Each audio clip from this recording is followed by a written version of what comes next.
vous êtes et il souhaite tout le succès à ce congrès ainsi qu'à la direction de l'Union des organisations islamiques de France.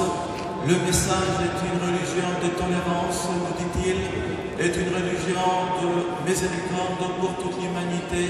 Alors transmettez à la société dans laquelle vous vous retrouvez ce message de tolérance et d'humanité et de miséricorde.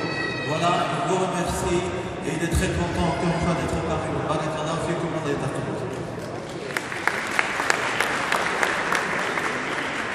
Barakallahu fik à Khaled ibn Nahban et au traducteur.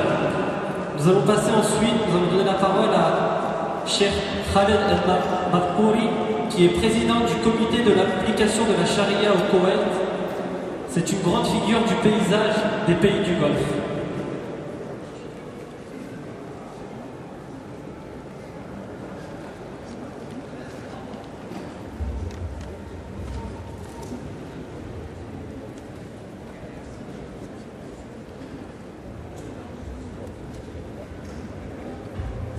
بسم الله الرحمن الرحيم الحمد لله رب العالمين وأفضل الصلاة وأتم التسليم على خاتم الأنبياء والمرسلين سيدنا ونبينا محمد وعلى آله وأصحابه أجمعين. أما بعد فيا أيها الإخوة الكرام والأخوات الكريمات السلام عليكم ورحمة الله وبركاته.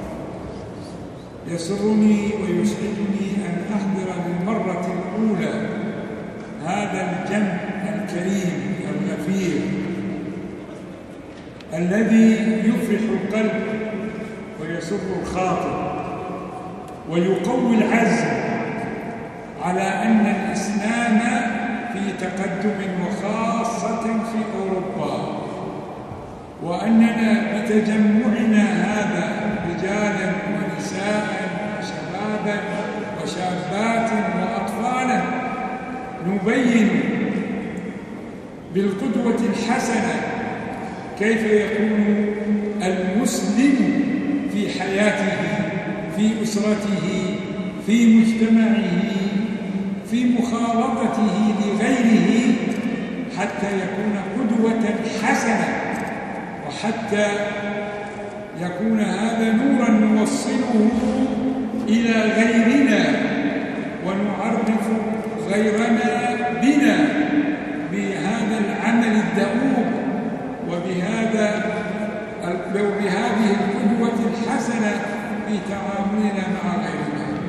أشكر القائمين على هذا المؤتمر دعوتهم واهتمامهم وسهرهم وحرصهم، كما أشكر للجميع تجاوبهم رجالا ونساء، وأسأل الله سبحانه وتعالى أن يوفق الجميع لما يحبه ويرضاه من الاعتزاز بالإسلام وإيصاله إلى الناس جميعا، والحمد لله رب العالمين، والسلام عليكم ورحمة الله وبركاته.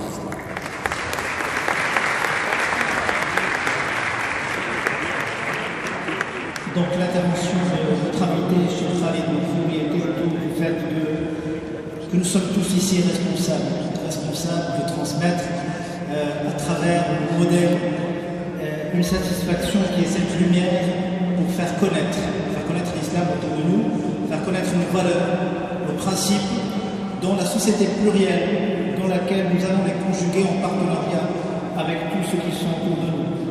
Notre pensée est que nous allons tous veiller, voilà pourquoi il remercie les organisateurs autant que le public d'être là aujourd'hui présent, afin d'être les ambassadeurs en fin de compte autour d'eux et dans leurs sociétés respectives, et dans laquelle ces valeurs doivent être non seulement affirmées, mais doivent également travailler en partenariat avec tous ceux qui veulent qu'elles s'affirment et qu'elles constituent un socle de cette société.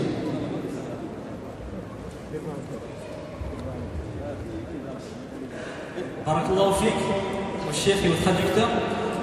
Nous allons maintenant accueillir Cheikh Issam El-Bachir, qui est docteur en jurisprudence musulmane, ex-ministre des Affaires religieuses du Soudan, membre du Conseil européen de la Fatwa et des recherches, Il est membre et fondateur de plusieurs institutions musulmanes scientifiques, éducatives et caritatives. Il a aussi plusieurs livres à son actif et c'est un grand prédicateur connu sur les grandes chaînes satellites. Il fait partie des fidèles de notre rencontre et il est l'un des éléments de sa réussite. Merci de l'accueillir.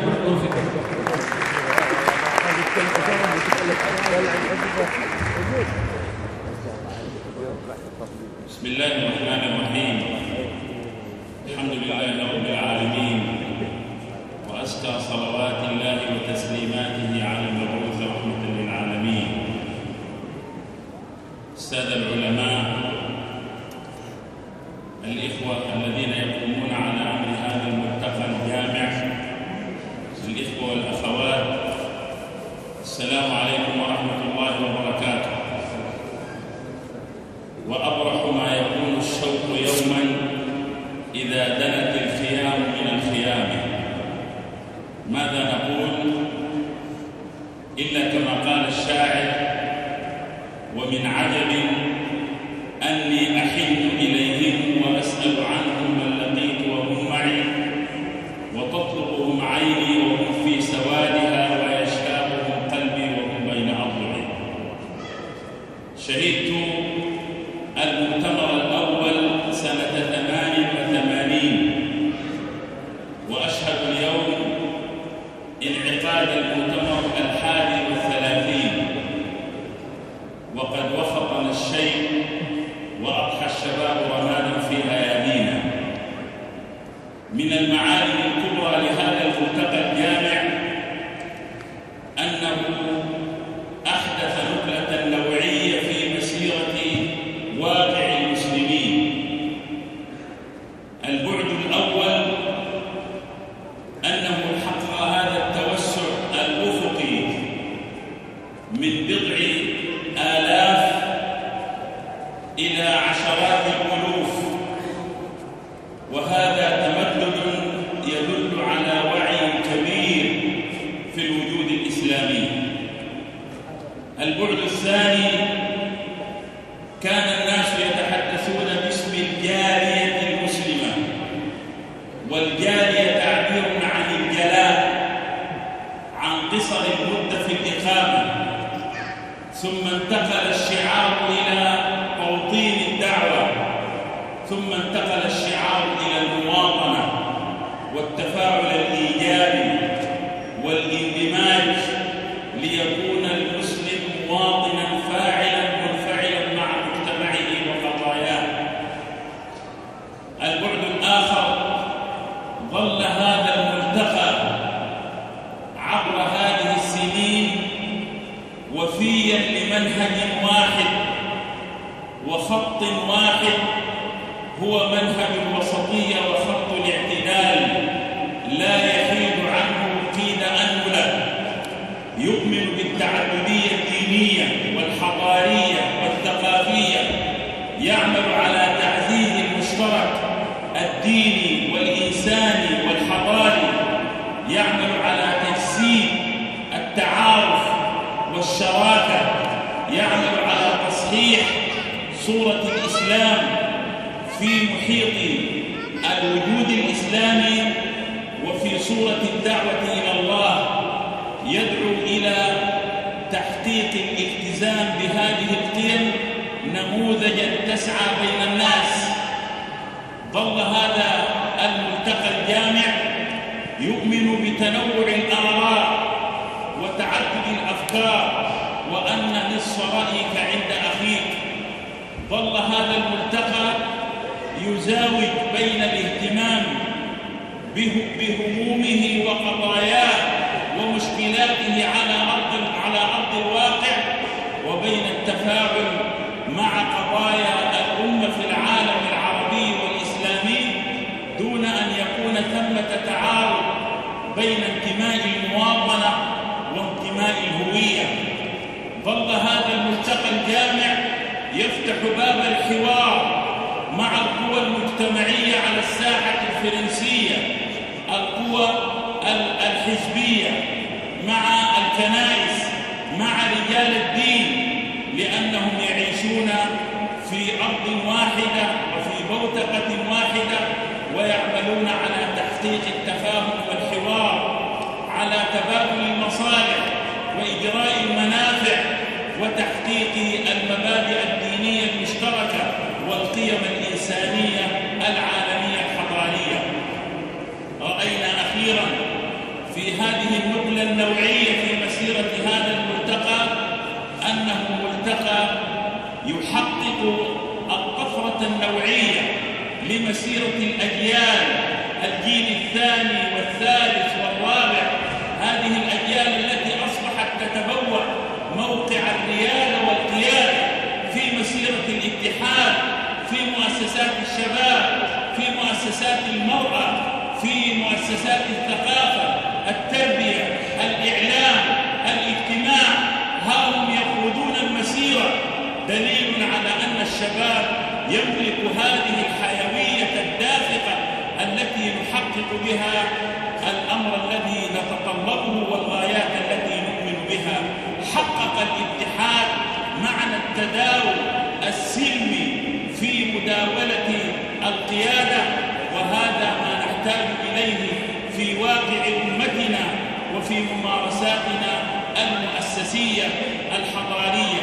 إنه أكبر ملتقى في العالم الغربي بأجمعه، لأنه لا يكتفي بملتقى مسلمي فرنسا، وإنما يؤمه كذلك قادة العمل الإسلامي في أوروبا، وكذلك المفكرون والعلماء من العالم العربي والإسلامي.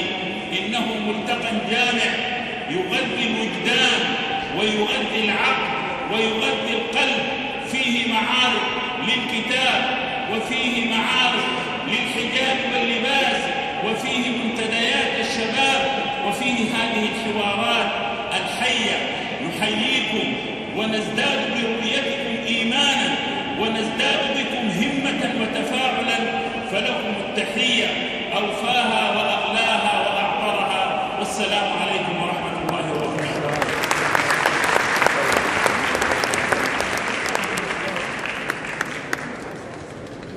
هو من المستحيلات السبع ترجمة الشيخ عصام بن الشيخ، هذه بداية.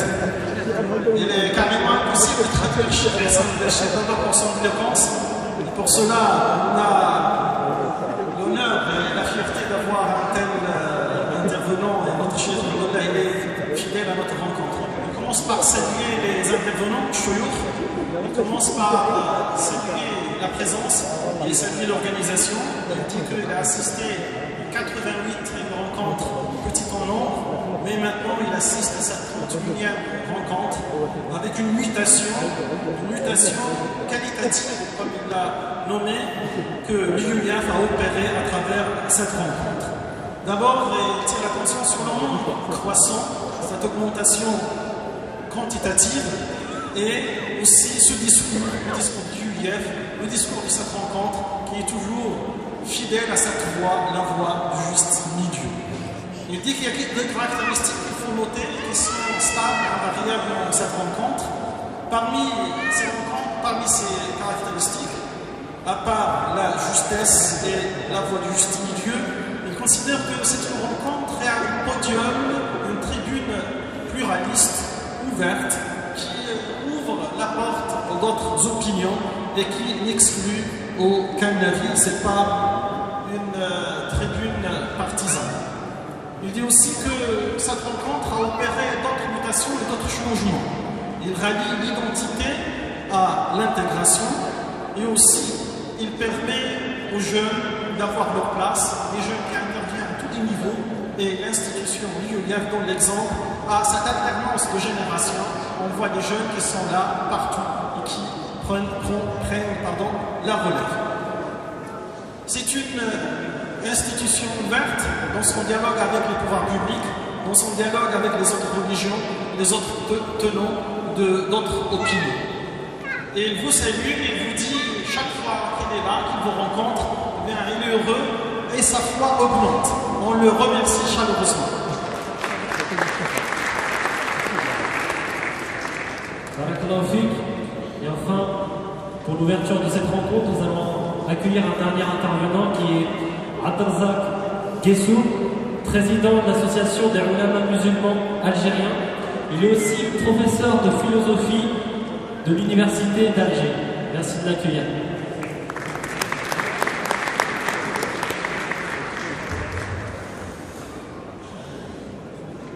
Bismillah, alhamdulillah, wassalatu wassalamu ala sayyidina Muhammadin rasulillah wa ala alihi wa ashabihi wa kulli min wala. أيها الإخوة أيتها الأخوات، أحيانا في لحظات معينة لا يجد الإنسان الكلمات التي تؤدي المعنى الحقيقي للمشهد المصنوع، ومن هذه اللحظات هذا المشهد الذي تصنعونه أنتم بفسيف سائية معينة، وأنتم تمثلون زبدة ونخبة وصفوة الأمة الإسلامية بجميع فئاتها. لذلك فإنني أجد نفسي عاجزا عن تحديد ملامح هذا المشهد الذي تصنعونه، والذي لا نملك إلا أن نهنئكم عليه وأن نحيي القائمين على هذا الملتقى العظيم الذي أصبحنا نحن إليه كلما حان موعده. فليس الآن مجال الحديث لأن هذه جلسة افتتاحية، ولكن ما نؤمل أن يكون هو أن تمثلوا دائما وفي كل سنة وفي كل لقاء نموذجا وعينة لملتقيات إسلامية، خصوصا وأنتم تبحثون هذه السنة أزمة القيم التي هي أزمة لا أقول المجتمع الإسلامي ولكن المجتمع الإنساني قاطبة. Mes chers frères, chères sœurs, il y a des moments où on ne peut pas exprimer la valeur de ce tableau que vous dessinez, à savoir ce tableau qui représente la société, la communauté, la Ummah Islamiyya avec toutes ses constantes et avec toutes ses diversités. Pourquoi? Parce que chaque année, chaque rencontre représente vraiment cette manifestation culturelle et cultuelle. Et surtout que cette manifestation a pour thème cette année les valeurs humaines, qui sont les thèmes pour résoudre le problème de la société humaine et de la société musulmane en particulier.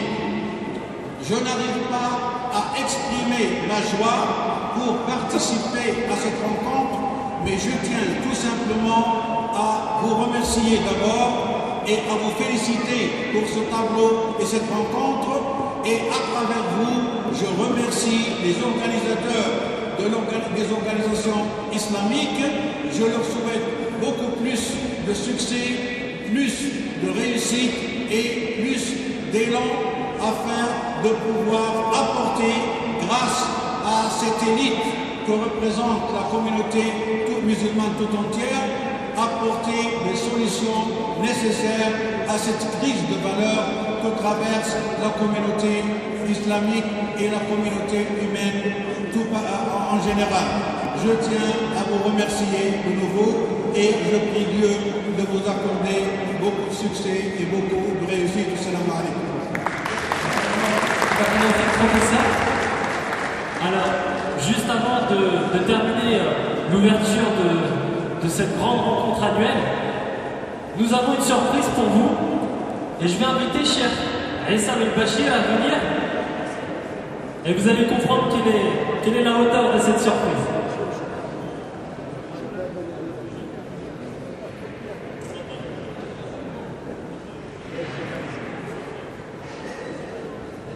شبابنا هيا إلى المعالي، شبابنا شباب هيا إلى المعالي. الصوت ضعيف جدا، ما في تجاوب. لا شبابنا